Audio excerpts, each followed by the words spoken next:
বইটা আমি আপনাদের সামনে তুলে ধরতে যাচ্ছি। আপাত দৃষ্টিতে মনে হতে পারে যে এই বইটা আবার বৈষ্ণব ধর্মগ্রন্থ হিসাবে কি করে হতে পারে।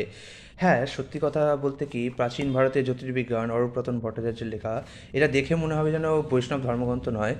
কিন্তু আমরা ভালো করেই জানি যে আমাদের প্রাচীন ভারতের যে সমস্ত সাহিত্য আছে সেই সমস্ত সাহিত্যের মধ্যে সবথেকে গুরুত্বপূর্ণ বিষয় দেওয়া হয়েছিল আমাদের জ্যোতির্বিজ্ঞানকে। সূর্য, চন্দ্র, নক্ষত্র, গ্রহ, নক্ষত্র, বার, তিথি, সব কিছুই আমাদের জ্যোতির্বিজ্ঞান।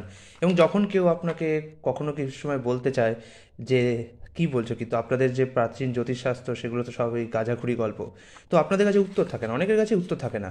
আমাদের ভারতীয়রাও যে জ্যোতিষে অনেক অগ্রগতি লাভ করেছিল সেই উত্তর আমাদের কাছে থাকে না।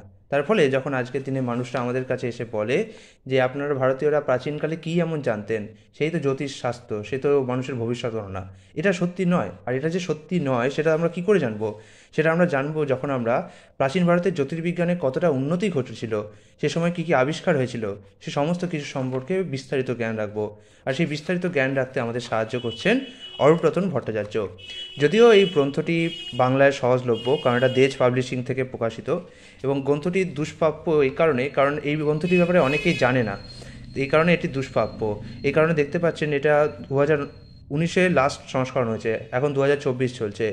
এবং আমার মতে আমি চাইছি যে এই বইটার সম্বন্ধে লোকে জানুক, লোকে পড়ুক, এবং লোকে বুঝতে পারবে যে ভারতের জ্যোতিষশাস্ত্রে কত কত উন্নতি হয়েছিল। যেমন এই বইতে সবথেকে ভালো করে দেখুন কী কী বিষয়সূচি আছে। প্রথমত সায়েন্স সংক্রান্ত বিষয়, ভারতের সায়েন্স সংক্রান্ত বিষয় অর্থাৎ উপপাদ্য। আমরা মনে করি এগুলো গ্রিক দেশ থেকে এসেছে, অ্যাকচুয়ালি না। উপপাদ্য এবং জ্যামিতি ভারতে আগে থেকেই ছিল।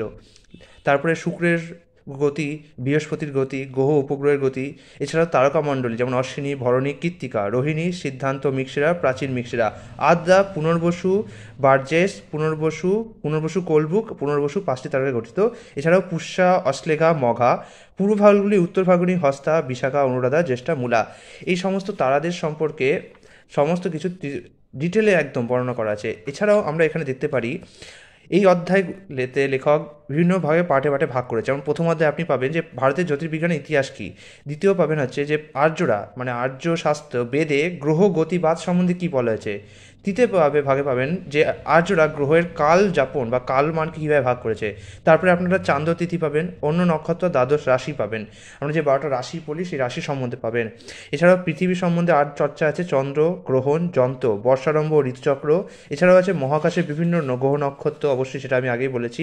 এছাড়া আছে বৈদিক সাহিত্যের যে কালানুক্রম আর জ্যোতির্বিজ্ঞানের পরিভাষা। বইটি এত সুন্দরভাবে, যদিও বইটির ভাষা একটু পড়তে কঠিন হবে, সুন্দর এই কারণে কারণ বইটিতে প্রচুর ছবির মাধ্যমে পড়া, যেমন এখানে সূর্য সিদ্ধান্তে চন্দ্রের যে ভগনকাল বা সাইডেরিয়াল পিরিয়ড, এটা এবার যারা বিজ্ঞান জানে তাদেরকে এখানে কী করে বোঝাবো। যাই হোক, যে সূর্যের যে চন্দ্রের যে বুধের মঙ্গলের যে যে প্রতিটা দিন, সেই সমস্ত কিছু পুঙ্খানুপুঙ্খভাবে কীভাবে গণনা করা আছে সব কিছু দেওয়া আছে। সূর্য সিদ্ধান্তে আছে, পল্লী সিদ্ধান্ত আছে, পরাশর সিদ্ধান্ত আছে, আর্য সিদ্ধান্ত। এখানে দেখাচ্ছে যে প্রাচীন ভারতে এই যে এই বইগুলো সূর্য সিদ্ধান্ত, পল্লী সিদ্ধান্ত, তারা ভারতে সূর্য পৃথিবীর একটা বছর কীভাবে গণনা করেছে, কত প্রিসাইজলি দেখুন, প্রত্যেকেই 365 দিন গণনা করেছে, এবং কেউ কেউ 6 ঘন্টা 12 মিনিট 36 সেকেন্ড অবধি গণনা করেছে। তো যে সমস্ত সময়ে এত আধুনিক যন্ত্রপাতি ছিল না এবং এত প্রিসাইসলি গণনা করা সম্ভব ছিল, আপনাদের কি মনে হয় সে সময়কার জ্যোতির্বিজ্ঞান অনুন্নত ছিল? এবং তখনকার দিনে কিন্তু ধর্ম আর বিজ্ঞান দুটো আলাদা ছিল না। বেশিরভাগ যে বিজ্ঞানীরা তারা কিন্তু সব মুনি ঋষিই ছিলেন, তারা কিন্তু রাজা, বৈশ্য বা ক্ষত্রিয় ছিলেন না, তারা মুনি ঋষিই ছিলেন। সুতরাং ধর্ম আর বিজ্ঞানের কোনো ভেদ ছিল না। এছাড়াও এই বইটিতে বেশ সুন্দর ছবি আকারে সমস্ত কিছু বোঝানো হয়েছে। আমি খুব বেশি আপনাদেরকে ছবিগুলো দেখাতে পারছি না, কারণ এখানে প্রতিটা পৃষ্ঠাতে প্রায় অনেক রকমের ছবি আছে। এছাড়াও নারিকা বলতে কী বোঝায়, প্রতিটা যে আর্যরা যে সমস্ত রাশি পদ্ধতি ব্যবহার করতো, জটিল গণনা পদ্ধতি, এই বইটা আমার মতে তাদের পড়া উচিত যাদের বেদ পড়তে যাচ্ছেন। বেদ পড়ার সময় অনেক সময় কী হবে, কোনো কোনো রাশিফল বা গ্রহ নক্ষত্রের অবস্থান ইত্যাদি বিষয় আসবে। তো এই বইটা একটা গাইড বই হিসাবে তাদের জন্য হবে যারা বেদ পড়তে যাচ্ছেন। এমনিতে বৈষ্ণব শাস্ত্র গ্রন্থের সাথে এই বইটা অতটা যাবে না, কারণ বৈষ্ণব শাস্ত্র গ্রন্থে খুব বেশি জ্যোতির্বিজ্ঞানের উপর মানে ব্যবহার করা হয়নি। তবু আমি বলবো যারা বেদ পড়তে চান, উপনিষদ পড়তে চান, তাদের জন্য এই বইটা একটা বেশ ভালো গাইড বই হিসেবে থাকবে। তো বইটি আপনি বাংলায় সংগ্রহ করতে পারবেন। এটা অনলাইনে এখনও পাওয়া যাচ্ছে না, আপনাকে এটা পশ্চিমবঙ্গ থেকেই সংগ্রহ করতে হবে, অথবা যদি অনলাইনে সার্চও করেন তাহলে মনে হয় অ্যামাজন থেকে পাওয়া যেতেও পারে, কিন্তু ওখানে ডেলিভারি চার্জ লাগবে। হরে কৃষ্ণ।